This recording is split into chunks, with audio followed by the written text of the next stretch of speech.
What lie that you told had the biggest impact on someone else's life? 1. Organized a party and invited a lot of people. My friend had been hanging out with a girl who was new in town. I invited her too. He was, and still is, short, chubby, hairy, rarely the smartest in the room, but an unimaginably kind and nice human being. She was pretty and hanging out in a group where guys heavily outnumber girls, although she was using him because he had a car, just to drive her around. That day he asked me if I thought he had a chance if he made a move on her. Smelling the defeat already, I told him absolutely dude.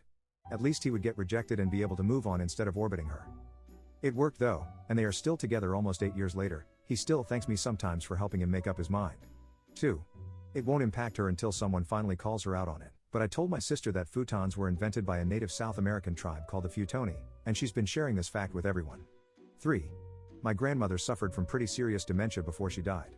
She was regularly trying to evacuate the people from her assisted living facility, because of alien invasions. One day my mom calls me, beyond her wits' end, because the assisted living facility is fed up and would love to evict my grandmother, but they can't get her calm enough to do so. I think about it for a minute and I tell my mom to tell my grandmother that my sister, who worked for the government at the time, has negotiated with the aliens and they've agreed to leave us alone. My mother was horrified and wanted to be offended for a moment, stammered, and then said, "Hold on, I'll call you back." So my mom calls the assisted living facility and tells them to put my grandmother on the phone. She tells her what I told her too, and grandma immediately calms down, tells everyone it's okay, the aliens have agreed to leave us alone, and never saw another alien invasion again. 4. I'm pretty skinny, and I had just moved to a new school. A kid who was overweight told me he wished he was skinny. I told him I used to be fat and that I started running, exercising, and being more careful about what I ate, and lost a ton of weight. He looked like he hadn't heard that kind of encouragement before. I moved away shortly after. Saw him a few years later on social media and he lost the weight and looked great.